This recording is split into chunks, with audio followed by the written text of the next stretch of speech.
I will just provide an outline of the history of the pineal tones. The pineal tones were developed by Dr. Todd Ovakaitis through a remembrance of his Akash. He began teaching others on how to use them for healing and expanding their consciousness. And over several years, he developed a repertoire of many tones. Many years ago, Dr. Todd started to tone in Lee Carroll's meetings. When that happened, Lee had no idea what to make of the funny, strange sounds that sounded like airplane noises coming out of Dr. Todd's mouth. But Kryon was jumping up and down because it was happening. You see, the funny-sounding airplane noises, they have a multi-dimensional overtone structure that creates light within the DNA field when it's sung with intent. Not only does it activate the DNA inside, it activates the Pleiadian part of the DNA, and it starts a process that is a communication with the Creator's purpose. For over a decade, Dr. Todd travelled the world teaching others how to sing these strange, funny, full, weird, but very profound sounds and noises known as the pineal tones. In November 2010, Kryon gave further instructions to Dr. Todd about what he should do with the tones. They were to be sung in pairs to create coherence. When sung together, the paired tones create a third energy, which becomes a quantum transmitter, which is entangled with the centre of the galaxy. So Dr. Todd's instructions from Kryon were to create a Lemurian choir who was to sing a specific combination of tones in a certain order. He was instructed the choir had to sing in either Hawaii or Mount Shasta on December 21, 2012. So many of you were there for that choir and felt the profound energy of this amazing event. Kryon stated that Dr. Todd's memory of the Lemurian choir sung 26,000 years ago was shockingly accurate. So it was after the Lemurian choir that Kryon began to reveal information about the nodes and the nulls of the planet. Each node has a matched null that together they create a push-pull energy that enhances the grids of the planet. The Pleiadians set up a system of 12 major paired energy points that are found at 24 geographical locations. So these 12 energy points have also been referred to as time capsules. The reference to time capsules is actually a metaphor because there's nothing in them. They are capsules that open and they give real-time quantum energy to the grids, which allows high consciousness, invention, and human DNA evolution. Kryon said the Lemurian choir was putting a key in the lock to enable the 12 time capsules so they could be ready for release. The Lemurian choir occurred on the node of Maui, Hawaii, and the matching null was the Tibesti Mountains in Chad, Africa. So since the Lemurian choir, 3 significant events have taken place. The first was the fulfillment of an ancient prophecy. The eagle meets the condor. During the Kryon Kundalini tour of 2013, a channel given in Lake Titicaca preceded by sacred ceremony given by Kahuna Kalei, and Kryon said Kahuna Kalei needed to be there because the energy of the 900 singers from the Lemurian choir was imbued into Kalei.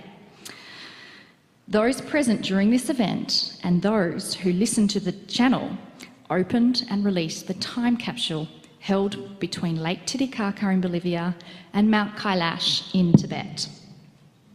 The second event was in Cancun, Mexico, where Dr. Todd created the Compassion Choir. Isn't it interesting that Todd chose the location for this choir even before Kryon revealed the location of the nulls and nodes? What a coincidence that Dr. Todd chose one of the nodes, the Yucatan Peninsula in Mexico, which has a matched null in Mount Kilimanjaro, Tanzania, Africa. So that was the second time capsule to be activated. The third event happened very recently, on Sunday night within the last channel of the Kryon Summer Light Conference, Kryon talked about the push-pull energy that exists within the galaxy. There is a benevolent push-pull energy transmitted from the great central source to all planets of free choice, which have gone into ascension status. Every planet with ascension status has the ability to receive this energy. Kryon told us planet Earth has been like a pressure cooker without a receiver. We had to pass a certain marker in consciousness and time before we could be eligible to receive ascended information. Passing the marker provides an allowance for our Earth's receivers to pop up and start a process. And this is why the 12 pairs of nodes and nulls have been identified, because they are the receivers. So far, 3 out of the 12 pairs have been identified. And Kryon said that the planet needs a certain percentage of the pairs to be identified and activated in order for any of the receivers to come online and begin to function.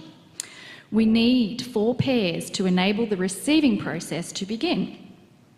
The pineal choirs of the past, plus what happened in Lake Titicaca, have activated 3 of them. During the last channel of the Kryon Summer Light Conference, the matching knoll to Mount Shasta was revealed as Mount Ararat in Turkey. And this was activated by the audience.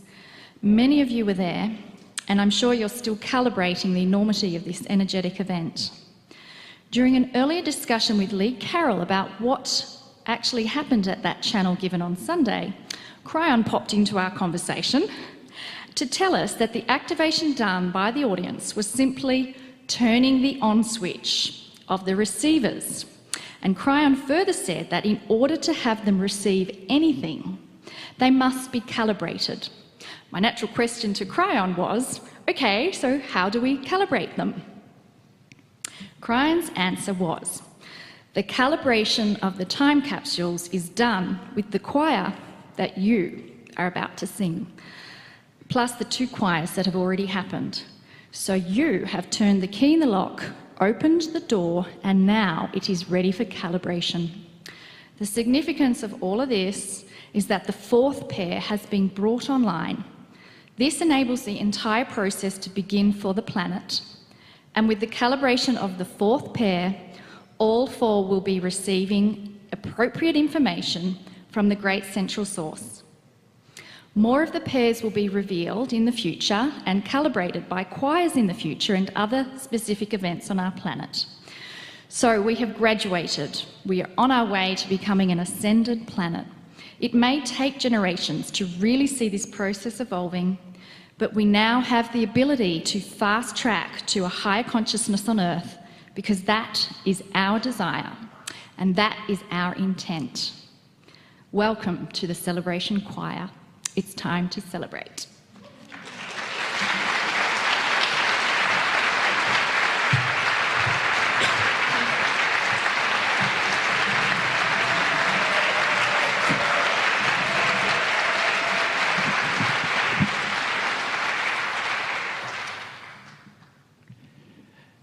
It's the only time I channel when I stand up is at the choirs. And so you will see me occasionally hold on to the microphone so that I don't fall over, which would be inappropriate at any time.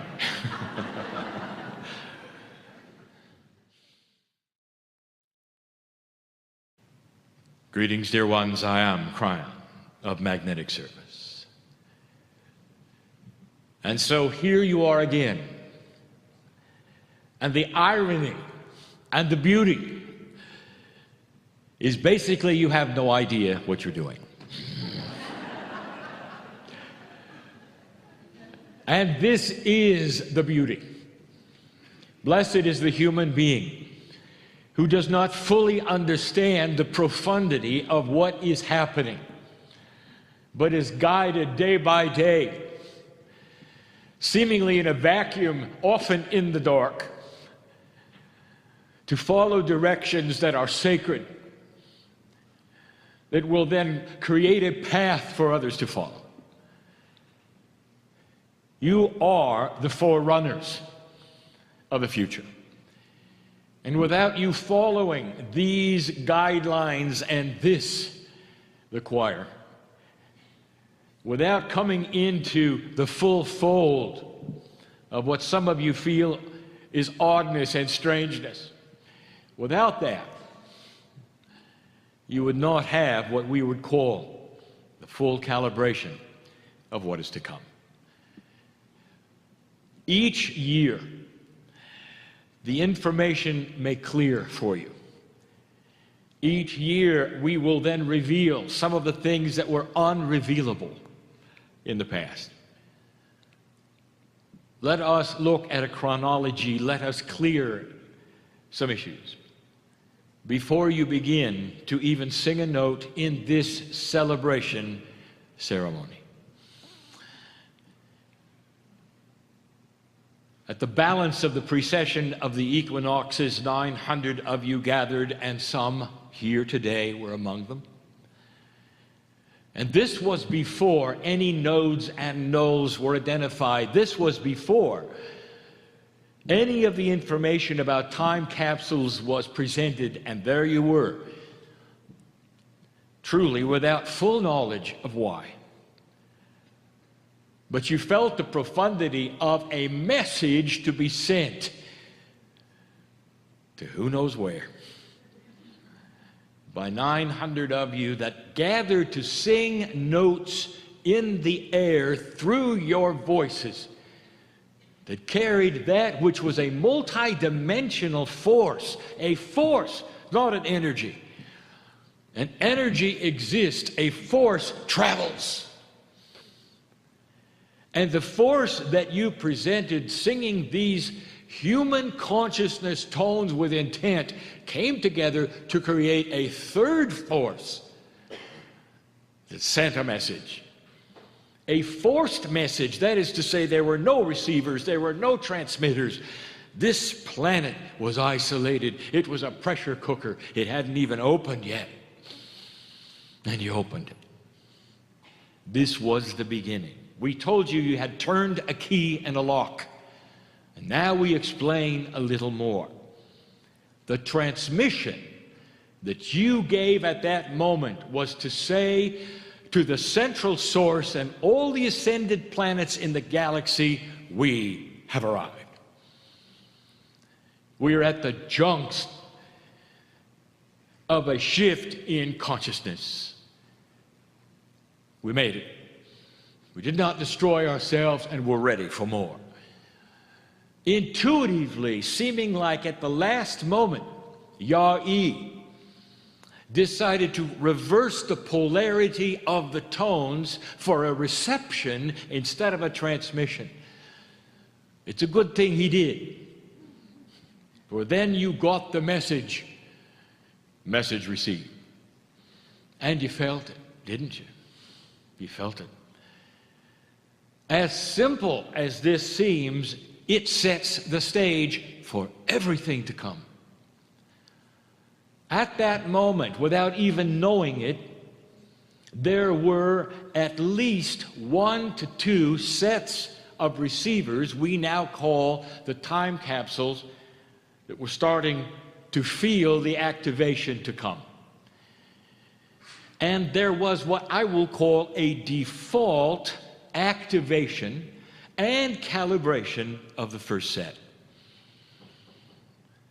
So, the Lemurian choir sent the message, activated a set of time capsules that it had no idea existed, and calibrated them with the default energy. And that reception was then able to go to Yah-E's consciousness for a higher set of tones that he would never have been able to give without that first set being achieved. Now, there is a vast difference between activating the time capsules and calibrating them, as was just explained. The activations can be done apart from a choir. It can be done in places you don't know about and people you've never heard of. Small groups on the planet in the right place at the right time. Even planetary events can activate a set of time capsules. The activation is like turning on the radio. It's ready to then receive. But like the metaphor of a radio on the planet Earth, you must then turn the dial to find the frequency you will calibrate to the reception that is needed. The reception and the calibration is not known in advance. And that is why Yah-E is involved to the degree he is. He must remember, he must receive in advance in order then to create the tones that will calibrate for the moment, for the planet, what is needed. You've had 3 choirs. There are 4 now, 4 time capsules identified, and the 4 is the Gaia energy. And the 4 will enable the 12 to then be starting to receive information of calibration so they can also be receivers in the future.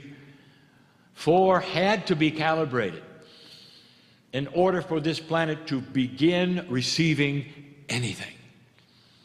It's the percentage of the 12 needed greater than 30, just like your DNA. And so this is the chronology. The time capsules that exist, the 4, have all now been activated. 1 at Lake Titicaca, 1 with the choir, 1 in Cancun, and 1 is about to be. All of them have been activated and calibrated except the 4th in the shadow of the mountain. You are about ready to do that. Now listen, I just told you that you need 4 to be calibrated before the earth begins to receive anything. And that means that after this weekend, the planet begins to receive. It had to happen in year 1. This is year 1. Last year was the year of recalibration. Now we start calibration. These things are now obvious and should be to you, especially if you listen again to this explanation. Dear ones, what you're about to do is to calibrate the time capsules that exist in the mountain behind you and in Turkey. And both of those places, the node and the null, right now are celebrating. And I want you to feel it. And here are my instructions for the day.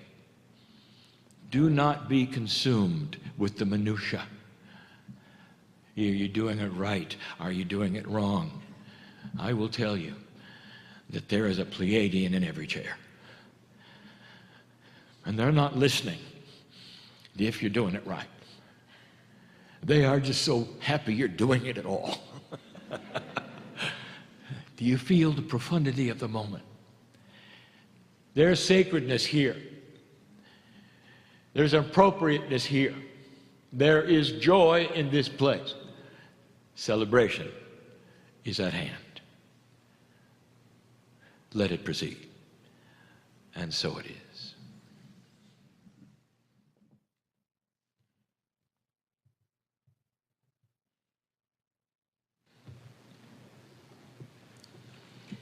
And now we continue.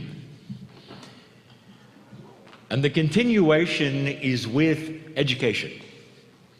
It's time to reveal what Yah-E is truly remembering.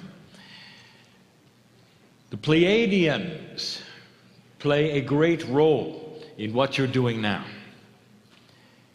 That statement alone puts you in a category that is different from those perhaps outside the building. Perhaps for the first time, appropriately in year 1, there would be those seeing this that would never have seen it before through the media, which is now being recorded. here. And so there would be those who would watch this and wouldn't understand anything. In fact, they would not see what you see. They would not understand what you understand. In fact, they may even pass judgment that it's not for them and never will be. And so we will reveal just a little, perhaps, of the common sense that is here to a Pleiadian and what you're doing. You are connecting this planet to the seed biology, the creation story of the planet, of humanity. And therefore there is an alliance for the first time to begin with communication from that which is the Seven Sisters constellation, from that which is the Pleiadians in the mountain, who are in a quantum state, a time capsule that has no time. A difficult concept indeed. One in a quantum state who has no time is not one who does not understand time, it is one who simply has none.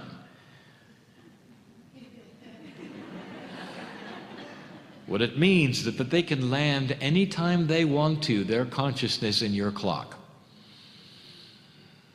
That's the ability.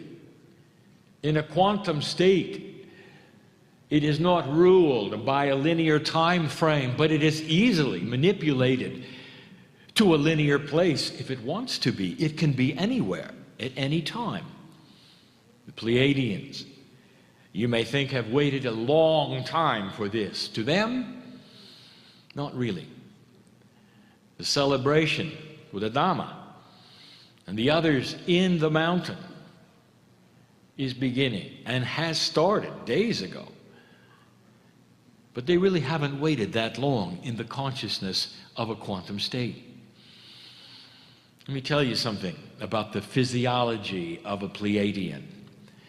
The human being is born with differences in the throat chakra that are biological between the male and the female, and you will even see it. You call the male has an Adam's apple. That is, of course, named after the metaphoric Adam of Adam and Eve, Adam representing the male. That is different between the male and the female on the planet. That is a difference also in a Pleiadian, male and female. There is a difference in the throat chakra. The physiology of the vocal cords is different.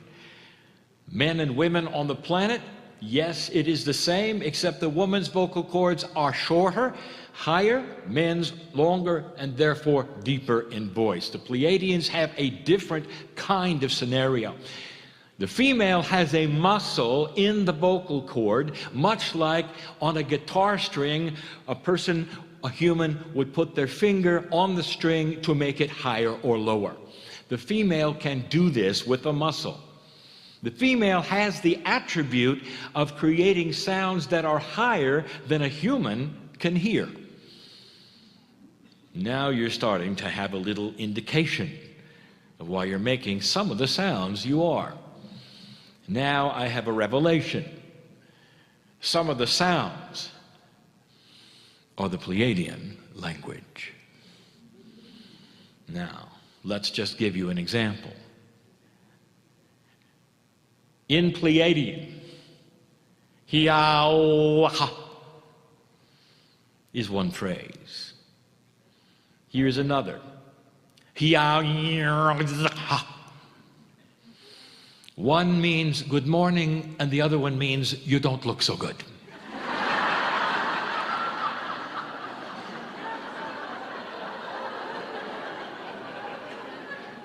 It's subtle, isn't it? Did you notice the that's Pleiadian. The tones are not simply sacred sounds that you are putting together to create other energies. They are Pleiadian greetings, dear ones. You are singing to them in their language. What do you think? What do you think?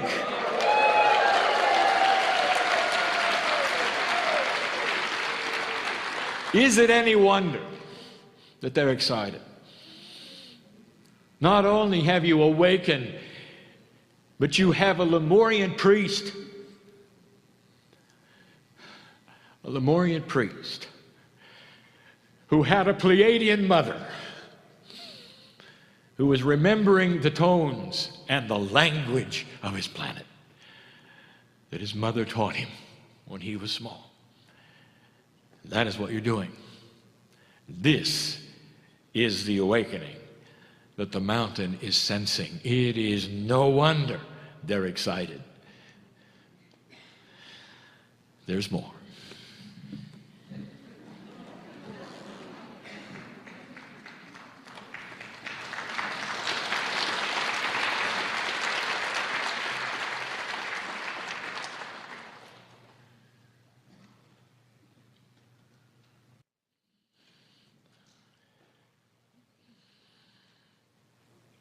And it continues. So much beautiful information to impart to you.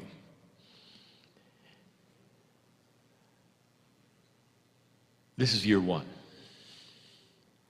And we keep saying that because there is already a model that has been set many times in this galaxy of what takes place within a planet that has been seeded by another, allowed with free choice to get to a place or not where it would wake up to its own consciousness and decide to change. I would love to give you a biology lesson. And it's one that scientists may not agree with. And yet there are things they cannot deny that they see. And they search for answers that are not there. You don't have human DNA. Ever since DNA was identified and chromosomes could be looked at closely, there was the awareness of the fusion of chromosome 2. Fused with chromosome 3, some say, gave humanity a completely different set of chromosomes than the common ones of other mammals, especially those who look like you would be apes. You have 23 pair instead of the common 24. And if you stopped right there and looked at that in an esoteric fashion, and we invite you to, there is numerology everywhere. For chromosomes 2 and 3 would equal a 5, giving you 23 pairs, which equals a 5, and 5 means change. It's an invitation to change your DNA. Not chemically. For DNA, chemically, is complete. The invitation to change your DNA is quantumly. Consciousness is quantum. It is not three-dimensional. It is an attribute, an element, a confluence with the chemistry that gives you even power over physics. I invite you right now to look at your history. What is the history of the masters of the planet? What did they show you? What did they do? Did they do anything unusual? Did some of them, like, for instance, change physics, walk on water, create things that were not there a moment before? What does this tell you? Are you just going to call it a miracle, thank you, God, and walk away? Or are you going to say, this was an example of a human being with a DNA that was different, enhanced, perhaps even operating at its fullest Pleiadian level? There was even one early on who chose his own ascension time. Did not leave evidence of death, not even a body. These were the masters of the planet showing you change. Now I would like to invite you to know more about Pleiadian DNA. Human beings are biased. How would you like to know about high Pleiadian technology? You, human being, are looking for devices, aren't you? You've got to have a outside of consciousness, device-driven technology married with what you do corporeally in order to give you high technology. What if I told you the Pleiadians never did that? First of all, you should know this: the Pleiadian civilization is 10 times longer than yours. Now that varies depending upon which Pleiadian planet you're talking about, and there were 3, for they had 9 stars. And if I told you what it was, you wouldn't understand. Culturally, humanity is far different than other planets. Even cultures within humanity are different. You have what is called human nature. The Pleiadians did not go that route. They did not go down the technology route with devices and things. They went right to consciousness. An elevated consciousness will turn in on itself and marry with physics. It will not go out of itself and create a device. It will create its own technology within itself. There have been critics who would say that Lemurians, no matter how high their mountain was, could never have super cold technology. They could not have had a temple of rejuvenation because they didn't have the equipment. And that is a human bias, you see. You're device-driven, aren't you? The Pleiadians didn't need it. What did the masters of the planet show you again? What was their device when they created something out of nothing? What was their device that they used to walk on water? What was the device used to ascend at the right moment? The device was consciousness. It was built in. It was elevated consciousness that understood and could manipulate physics.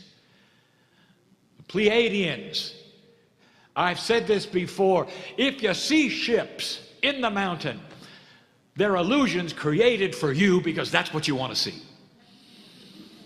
They don't need it. Pleiadian consciousness controls physics. They entangle themselves with whatever it is they need to. They can be here or anywhere and be several places at the same time. Physicists, you know what I'm talking about. It is so different from you. Now let me tell you the rest of the story.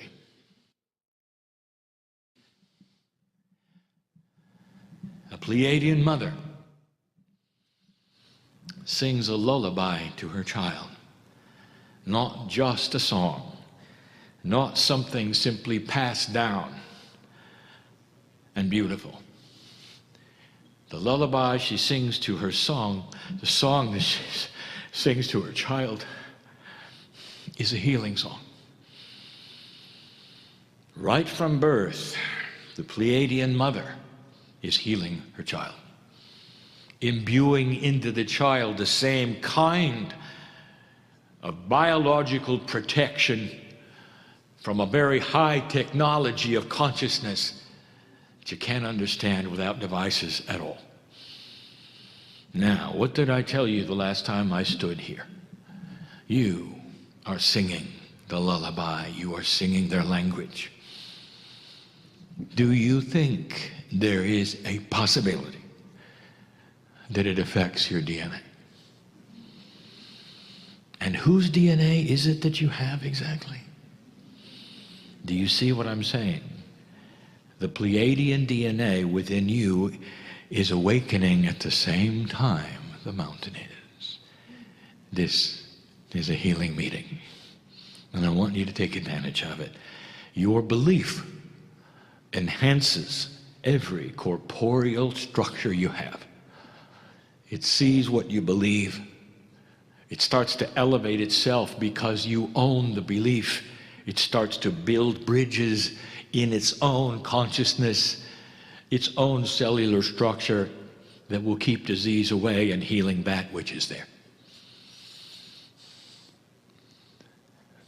Do I have to tell you how many people are in here? Shall I identify them who've come for healing? There's a lot of you. And so I'm just going to tell you, you are in the right place at the right time. It's not just tones.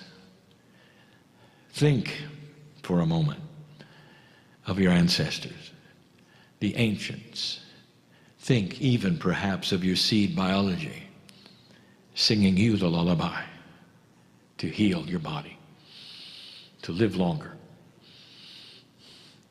I want you to leave this place differently than you came.